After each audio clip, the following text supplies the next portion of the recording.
Yuk. Cip Mamang nih. Cip Mamang. Pasti mang.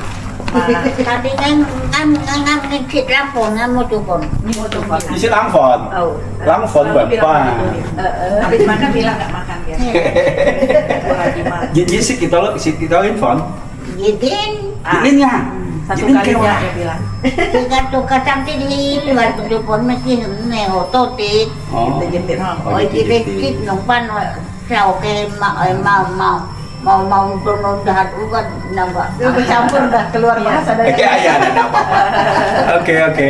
Baik teman-teman semua, kami dari Alverno menghimbau kepada kita semua, seperti kata Ibu Teresa dari Kalkuta, kemiskinan terbesar adalah ketika seseorang tidak dicintai. Maka kami mengundang kita semua untuk memberi perhatian kepada orang-orang miskin, khususnya orang-orang kusta yang selama ini selalu ditakuti, apalagi mereka sudah penyintas, itu tidak perlu ditakuti. Mereka juga ingin dicintai, maka terimalah mereka kembali dalam masyarakat dan cintai mereka sebagai manusia. Kusta tidak perlu ditakuti karena bisa disembuhkan. Si Paman. Masih cium manusia, masih cium sih. Sampai sih dia mau. Kakak ipar con. Thailand con nhi mà. Oh ya. Sama si cium sih, masih dia mau. Selamat siang, kami numpang. Selamat siang. Siang. Oh, ini ikan itu. Keliling tur. Siap, Pak. Bikin apa, Pak? Perbaiki listriknya. Apa? Kipas. Oh. Apa rusak ya? Pasang baru, Pasang baru. bukan pasang baru, pindah tempat. Pindah. Udah ketahuan, tata letaknya udah bersih. Ini kangkung Pak sendiri punya ya? Iya. Jangan beli di luar, banyak di sini. Saya pikir iya bagus nih. Segar nih. Ada cukup banyak buah sih Pak, ada rambutan juga. Sebenarnya Singkawang memang tanahnya subur. Nah, ini salah satu yang mengerjakan Marto, dia penyintas kusta juga. Oh, dia bikin apa? Dia ini yang Oh, kebun ini. Ya, ini ada banyak sekali, ada kacang, jagung. Oh, kacang. Kebunnya rapi-rapi semua. Iya. Kacang, jagung kita lihat nih. Kacang, jagung dari dekat. Ini rambutan ya? Rambutan. Nangka apa sebedak? Nangka. Pak Marto. Ayo ngobrol dengan saya sebentar. Pak Marto asal dari mana? Mempawah ya? Ini kebun ini setiap hari Pak Marto yang jaga ya, yang kerjakan ya? Di sana ada satu pondok juga, Bapak juga ada Pak Dahari di situ. Tinggal dengan kita juga. Jadi itu pondok istirahat dia. Yang ini pondok istirahat Bapak Pak Masai yang tadi pertama kita ketemu di bagian kusta itu. Dia juga masih Dia duduknya nih ya? Duduk sih nantinya no. Có ai hiểu xong như tôi là gì Phải ship xì sờ. Xì sơ. Nhí quân nhìn heo bây giờ nhìn. Phải cuốn lấy cung tiền đi. Nhí quân tiền. Nhí hạ cái nhìn sao chưa nhìn. Cho tiền. Ủa nhìn khen cũng hạ bơi. Nah, ngày khai hết. Pankan apa? Oh dia bisa bahasa kayak ini di sini. Ya. Pontianak Kan itu orang kecil. kecil Ya, sebenarnya. benar. Karena lagi kecil juga di sini. Makanya yang saya jelaskan orang pikir di Singkawang ini kan banyak orang dari luar. Sangkanya orang Singkawang semua. Nhà quê nhân chú ở bên đây. Makan Nhà quê nhìn bông bảy băng chừng này chụp bà xin bà Sili không bà ạ? xin hả lim phú nhân chủ Nhật Bản tên nước suy xe ngay chủ Nhật Bản thành công nhà Nhật Bản phong phí là ngay suy xe tôi đi hả Lahir pada saat kemerdekaan Jepang udah keluar dari Indonesia deh. Dia lahir berarti 45 dong. ngay đến suy xe chứ ngay suy xe Nhật Bản sửa má cảnh mô chủ thời hành mong giá mà ship phỏn hả sao mà kêu chạy nông thôn nhìn họ là sử dụng đổi miệng ôi chủ phỏn hả các họ sử chạy đi Garam pun nggak ada. mua gì cả bukan họ là sử săn chung anh ta dia săn sang ai mà Makannya singkong. các họ là sử chạy đi chạy đi ba ở chủ phỏn đấy dùng các sử dụng già mỹ lao à mà chắc sử chạy mãi mà ambil beras sedikit campur ngay dengan ngay chỗ ngài chỉ cho ngài mới thông cây sầu kiểu shit hành mồ à ngay mèo chéo ngay mèo thái á ship ship chứ chứ xe bộ ship bạn sợi kiểu sợi sụp xuống hả ngay ship sợi ngã bạn vô ngã chỗ các ship phun xe ship mỹ sợi à Bẹt đó ngã ba ngã men tại ngày thuộc xuôi á, 12 岁thuộc nhà 13 tuổi thuộc nhà 14 岁. Suka học phú hay hiểu, Soeharto học nhớ muốn. Soekarno Soeharto betul. Ya. Sahabat, sekarang saya berada di sebuah lokasi fasilitas perawatan untuk kaum lansia dan ex penderita lepra. Namanya adalah Alverno Panti Lepra dan Gria Lansia. Bersama dengan saya ada 2 aktivis dan pelayan sosial. Satu Suster Sherly, satu lagi Saudari Jet Song yang merupakan aktivis atau relawan sosial. Nah, kita akan bincang-bincang mengenai apa saja yang mereka layani dan suka duka di balik apa yang mereka kerjakan. Suster Sherly bisa cerita kepada kami, kepada pemirsa, asal usul pendirian Alverno ini apa? Jadi tahun 1906 06 ya, Ya. 1906. 30 November 1906 ada 5 suster dari Belanda yang mendarat di Singkawang. Jadi mereka tinggal di daerah yang sekarang di sekolahan suster di sana. Jadi mereka memang diminta oleh pastor-pastor Kapusin untuk melayani kebutuhan di sini, kata para pastor itu. Waktu itu pastoran sudah ada? Ya, jadi Oke. Pastor Kapusin 1 tahun sebelumnya sudah tiba di sini 1905 pada tanggal 30 November mereka 1905 tiba di Singkawang, kemudian meminta tenaga kita karena begitu banyak anak-anak di jalan yang tidak terurus, orang miskin, ya. yang tidak sekolah, jadi minta suster-suster dari Belanda. Nah, pada waktu kita tiba di sini, para suster tersebut diinformasikan bahwa ada orang-orang kusta di daerah Gunung Sari.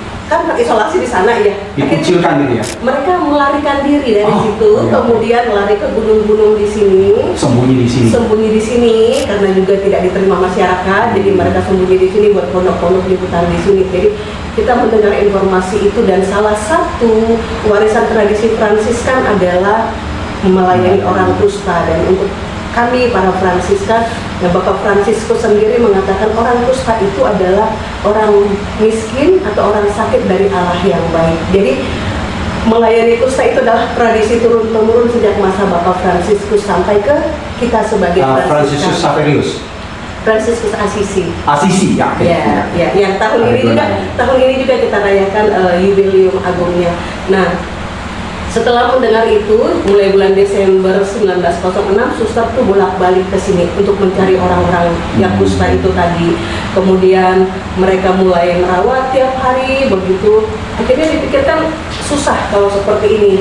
Orang kustanya juga tersebar di gunung-gunung ya. Lalu akhirnya dikumpulkan di bawah ini, dibuat sebuah pemukiman belum resmi. Ya, yang penting ngumpul dulu deh.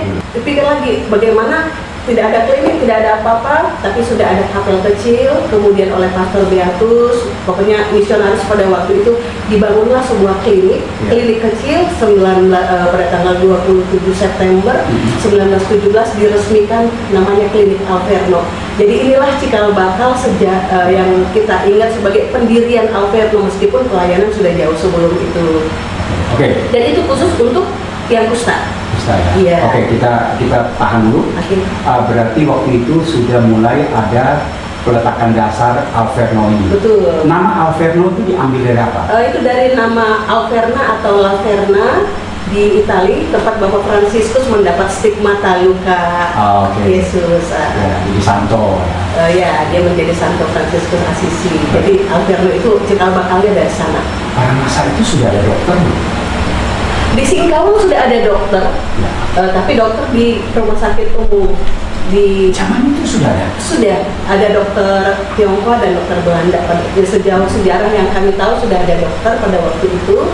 Nah, kemudian kenapa nanti berdiri rumah sakit Vincent juga dari sana cikal bakalnya. Cikal bakal di situ juga. Sudah ada dokter yang melayani sebenarnya, cuma pada akhirnya pindah. Nah, begitulah perjalanan. Tapi di sini tidak ada dokter yang datang. Nah, ini yang saya tahu. Hanya suster bolak-balik sampai 1909 itu ada suster berijazah. Yang pertama itu tidak ijazah perawat. Yang penting dengan hati aja dulu melayani. Apakah ada suster Fransiskan yang waktu itu melayani itu yang terinfeksi juga? Ya, sepanjang sejarah rumah sakit kusta ini berdiri, ada satu suster namanya Suster Ursula Bongers. Tahun 1929 dia terinfeksi. Jadi 1925 suster-suster mulai tinggal di sini. Sebelumnya kan bolak-balik nih dari Singkawang. 1925 dia di sini, kemudian ada 3 suster pertama, kemudian ditambah dia menjadi 4. Kusta ini bisa berkembang ketika antibodi kita ini Lagi drop. Yes. Oke. Nah, maka yang kena tuh biasanya mereka yang dari ekonomi lemah karena secara gizi tidak ini, secara psikologis, kejiwaan mudah drop atau apa. Nah, jadi hanya satu suster yang dalam buku dikatakan dia tidak menikmati. Bisa dibayangkan penyakit kusta yang ditakuti, dia tidak punya dasar kesehatan, tiba disimpan di sini, dia kurang happy gitu. Ya. Dia datang di sini pun dalam suasana yang tidak nyaman. Ya, tapi kami sebagai nyaman. Fransiskan ketika ditugaskan harus taat. Jadi sepanjang sejarah sudah 100 tahun lebih ini satu aja. Apakah kusta itu menurun keturunan nggak? Tidak. Jadi memang Bapak sampai hari ini ada 3 stigma yang masih melekat di masyarakat yang membuat orang takut dengan kusta. Yang pertama, kusta itu kutukan. Iya, kutukan. Yang kedua, kusta itu keturunan. Dan yang ketiga, kusta tidak bisa disembuhkan. Dan ketiga stigma ini salah. Salah ya? Tiga-tiganya salah. Nah, pemirsa kita sudah tahu, ini kita langsung dari sumbernya, ya, Suster Shirley yang mengatakan bahwa ada 3 stigma yang sebenarnya salah. Oke, lanjut. Jadi kusta itu tidak keturunan. Dari bapak anak bisa kena itu karena menular, bukan karena keturunan. Jadi itu kan dia bisa menular lewat luka terbuka yang bersentuhan atau paparan napas yang terlalu lama, misalnya ibu yang terkena kusta belum minum obat, kemudian dia menyusui atau mengasuh seperti itu dalam waktu jangka lama, ini yang bisa anak juga kena. Jadi bukan karena keturunan. Nah, terus mereka menduga itu keturunan. Iya. Salah persepsi. Iya, karena memang ketika belum minum obat, ya akan bisa menularkan kepada anak, istri atau siapapun dalam satu rumah seperti itu. Maka pada waktu itu begitu sudah tahu ada satu kusta dalam satu rumah, langsung diungsikan supaya takut jangan sampai orang lain sebenarnya bukan kena, takut orang lain tahu kita punya ada orang kusta, disembunyikan. Malu juga mereka. Tapi di satu sisi memang itu jalan terbaik supaya tidak menularkan kepada yang lain. Baik. Ini sekarang kan Alverno ini sudah ada 2 fasilitas ya, Panti Lepra dan Gria Lansia. Berarti sepintas Panti Lepra kita sudah tahu di sini merawat dan melayani ini penderita lepra yang sudah sembuh atau yang baru terinfeksi. Berarti kita kembali sedikit ke belakang Bapak, setelah pendirian Alverno klinik kemudian menjadi rumah sakit. Kita sampai tahun 2021 itu masih rumah sakit khusus kusta Alverno. Jadi semua orang tahu Alverno ya pasti kusta, pasti demikian. Nah, pada tahun itu kan setelah itu kemudian Indonesia dinyatakan eliminasi kusta. Klasifikasi rumah sakit kusta oleh Kementerian Kesehatan sudah dihapus. Jadi yang khusus kusta itu dianjurkan supaya berubah menjadi rumah sakit khusus lain atau menjadi rumah sakit umum. Untuk kita ini terlalu berat karena kalau rumah sakit itu harus akreditasi segala macam, harus syaratnya ini. Harus dipenuhi. Maka kita berbicara dengan Bapak Uskup, dengan para pimpinan kami, para suster, akhirnya kita memutuskan supaya rumah sakit kusta ditutup dan kita berganti baju menjadi Panti Lepra Alverno.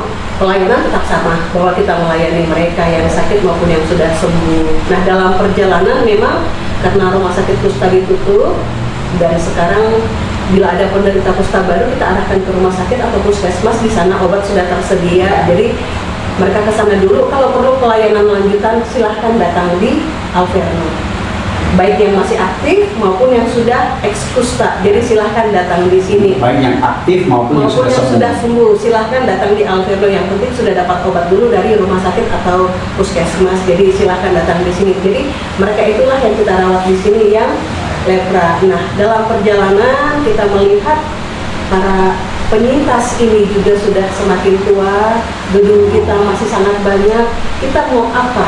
Nanti satu persatu minta maaf, Tuhan panggil mereka kita sudah tidak ada gedung ini mau diapakan, maka kita mulai oleh dibantu beberapa donatur, kita berpikir bahwa Lansia kita ini. buat lansia. Ceritanya bersambung gitu Ya, ada juga banyak lansia di Singkawang yang tidak ada yang urus. Nah, maka memang kita membuka ini sebagai karya sosial juga. Ya. Maka tahun lalu, baru 1 tahun ini kita membuka Gria Lansia, Bapak. Baik, nanti saya akan lanjut untuk bertanya soal suka dukanya. Sekarang saya coba bertanya dengan Sis Jackson.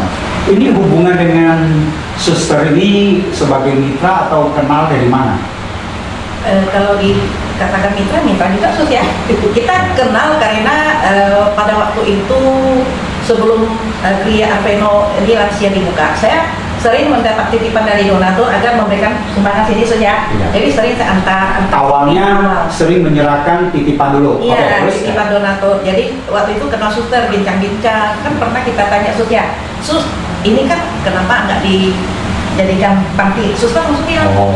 sudah Bu katanya. Rupanya Pak sudah ya. Jadi saya senang, senang juga ini udah ada nih kan. Soalnya kadang-kadang kan kalau kita ketemu lansia Pak Ivan penuh, Ya. di Cikutana penuh. Jadi saya pernah sampai menyewa kos yang pokoknya bisa kita jangkau untuk jaga lansia itu, bahkan sampai ada tinggal di situ berbulan-bulan, bertahun sampai meninggal juga kita urus. Nah, ketika saya mengantarkan sembako ke sini, tanya suster ya, suster bilang iya Bu, lagi kami rencanakan. Lalu suster kasih saya lihat, ini udah ada lemarinya, ranjangnya udah disiapkan perlahan-lahan step by step ya suster ya, masih ingat ya.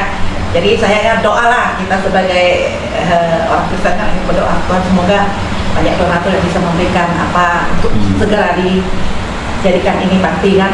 Nah, puji Tuhan suster waktu itu sudah berdiri. Berdiri pun awal-awal kita yang datangkan lansia ya sus ya.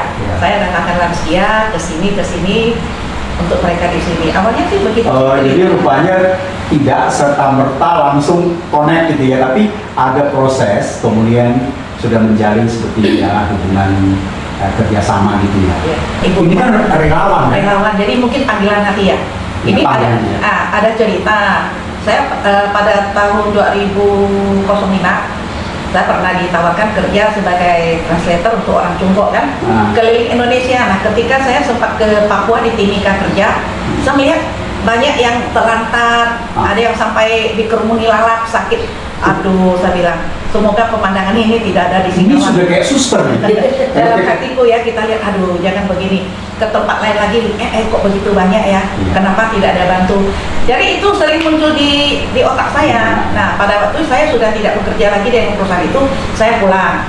Jadi saya waktu itu kan ada teman-teman sekolah, saya tanya, ini di Singkawang juga banyak lansia-lansia loh yang terpinggirkan. Jadi bagaimana ya kita bisa bantu? Awalnya kita kecil-kecilan ke rumahnya, tanya dia gimana, sembako tidak ada. Jadi kita inisiatif memberikan bantuan sembako sebulan sekali atau 2 kali, dan kita survei mereka kalau sakit kita bawa berobat atau bawa menteri untuk diinfus atau apa gitu ke rumah. Dari situlah saya dari berjalan makin lama. Saya masih ada di luar di sini, selain di sini ya lansia, di luar itu lansia saya masih ada sekitar 10 sampai 20 orang. Ini saya sudah saya lihat beliau ini pernah upload satu video, itu tenaganya kuat sekali.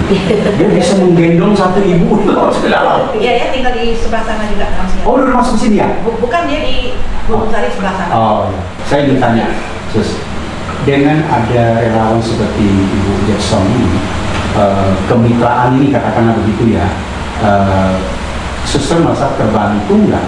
Ya, sangat terbantu sih Bapak, karena memang Ci Asom juga selalu pesan suster kalau misalnya ada keperluan mendesak apa, informasikan. Memang itu sangat membantu kita di sini karena baik yang penghuni panti lepra maupun yang Gria Lansia kan free, 100% free, dan kita urus keseluruhan sampai nanti Tuhan panggil mereka pulang. Untuk kelanjutan panti dan Gria ini, harapan Suster Sepi kepada orang-orang seperti Jackson ini, Asom C ini, Ibu Asom ini, itu seperti apa harapannya? Kalau untuk seperti Ci Asom sih yang penting mereka sehat ya, jadi bisa melayani dengan lebih baik, dan kita berharap semakin banyak orang yang peduli kepada orang-orang yang terpinggirkan. termarginkan seperti mereka di sini, semakin banyak orang yang peduli, tentu kami sebagai suster hanya bisa memberi hati, tenaga, waktu dan seluruh kasih kami untuk melayani, dan ini akan bisa disupport biaya dari para donatur seperti itu. Nah, untuk Jackson ya, sis, saya mau tanya, ada nggak kesulitan di dalam menjadi relawan ini? Kesulitannya, suka dukanya seperti apa? Ada kesulitannya, tetapi kita sih, pikiran kita sih positif terus ya. Nggak ada hal yang nggak bisa kita lakukan kalau kita nggak berusaha, itu pikiran saya. Yang pertama biasa identitas. Mendapatkan lansia itu tanpa identitas ya sosial itu nggak ada, ini nggak ada, mau kita laporkan kemana? Dinas sosial, iya, tidak ada. Jadi kita mau daftarkan dia kemana-mana tetap harus pakai NIK-nya, segalanya, BPJS-nya. Ini yang pertama ya, identitas.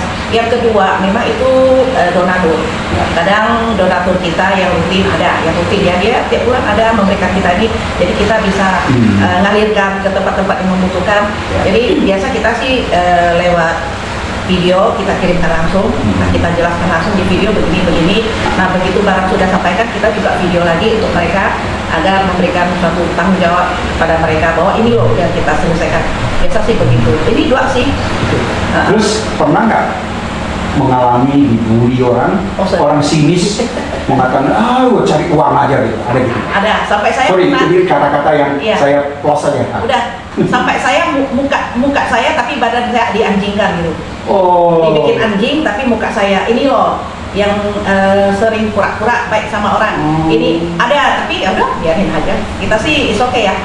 Suka-suka lah pasarnya. Anjing mengonggong, kakinya tetap berlanjut. Iya. Sampai juga pernah saya pokoknya diedit macam-macam, ada Dracula penghisap darah, begitu begini. Tapi kita biarkan aja. Kalau saya meladeni mereka, berarti apa yang saya kerjakan selama ini ya putus tengah jalan, nggak mau saya. Hanya dua ya, Sus.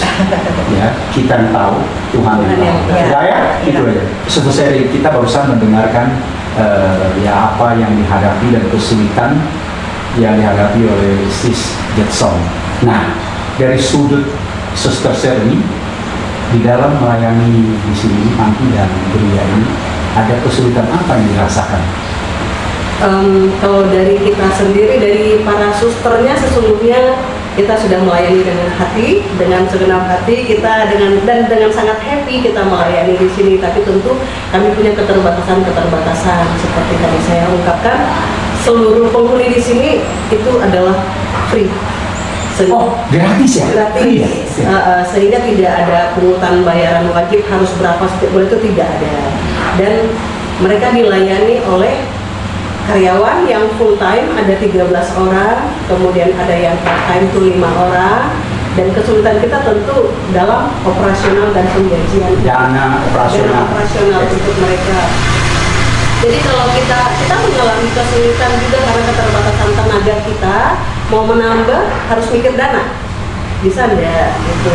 Apalagi kalau seperti orang tua, baiknya kita punya tenaga profesional yang bisa menangani kejiwaan atau apa, kita belum berani sampai ke sana Bapak, karena memang tenaga profesional tentu menentukan meminta biaya yang besar. Profesional. Jadi untuk sementara ini kita masih dalam standar, dalam artian kita melayani kebutuhan jasmani mereka, kebutuhan rohani lebih pada ya pendampingan para suster, ada perawat juga, ada dokter Barita.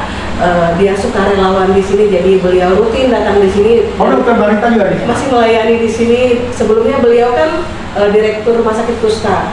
Ketika itu ditutup, dia tetap ada di sini untuk kami dan gratis. Dia melayani dengan sukarela juga. Jadi puji Tuhan banyak bantuan seperti itu. Tapi untuk yang lebih kita belum bisa karena memang keterbatasan dana.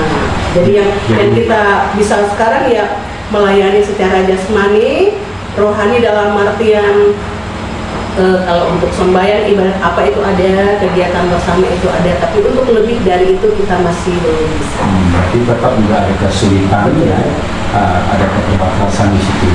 Saya kira cukup ya Sus, ya sama ya. Ya sahabat, kita sudah selesaikan bincang-bincang kita.